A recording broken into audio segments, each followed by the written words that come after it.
Hi అండి. ఒక్కసారి నేను చూపిస్తున్న విధంగా గోరు చిక్కుడుతో ఈ కర్రీ అయితే చేసుకోండి. సూపర్‌గా ఉంటుందండి.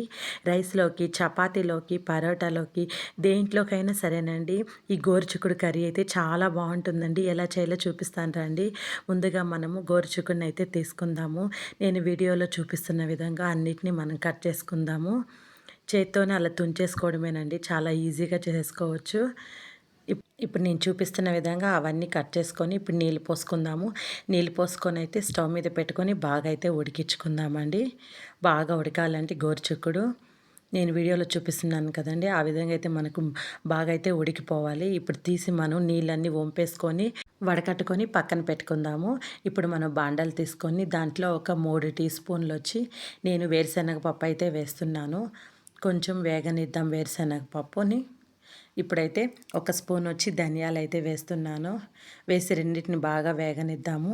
ఇప్పుడు కొంచెం అయితే కొబ్బరైతే వేస్తున్నాను. వేసి ఇంకాసేపు వేగనిద్దాము. కొంచెం వెల్లుల్లి రెబ్బలైతే వేస్తున్నాను.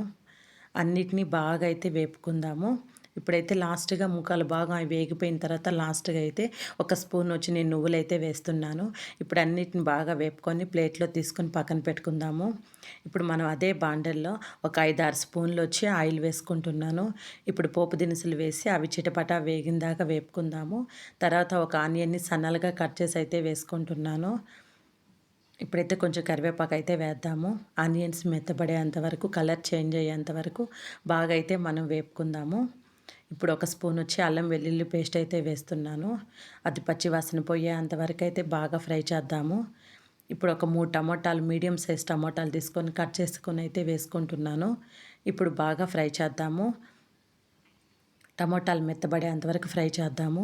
ఈ లోపల మనము మిక్సీ వేసుకుందాం రండి. మిక్సీ పట్టుకొని పక్కన పెట్టుకుందాము. దాన్ని తీసుకొని వచ్చి ఇప్పుడు టమోటాలు అయితే బాగా వేగిపోయాయండి. ఇప్పుడు ఆ పొడి అయితే వేసేద్దాము. వేసి అయితే బాగా కలుపుతాము. ఒక 2, 3 నిమిషాలు బాగా ఫ్రై చేద్దాము.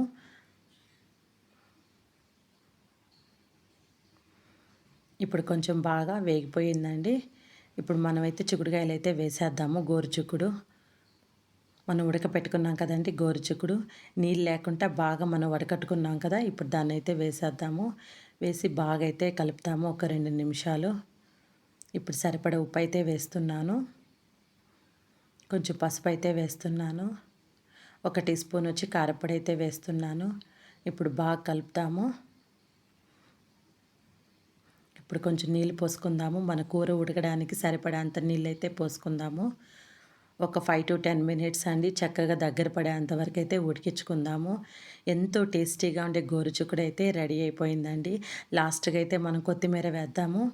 ఇది రైస్‌లోకి, చపాతీలోకి, పరోటాలోకి దేంట్లోకైనా కూడా సరేనండి. భలే టేస్టీగా ఉంటుందండి. తప్పకుండా మీరు కూడా ఈ రెసిపీని ట్రై చేయండి. ఎలా వచ్చిందని నాకు ఒక కామెంట్ అయితే పెట్టండి. వీడియో నచ్చితే లైక్ చేయండి, షేర్ చేయండి, సబ్స్క్రైబ్ చేసుకోండి. Thanks for watching.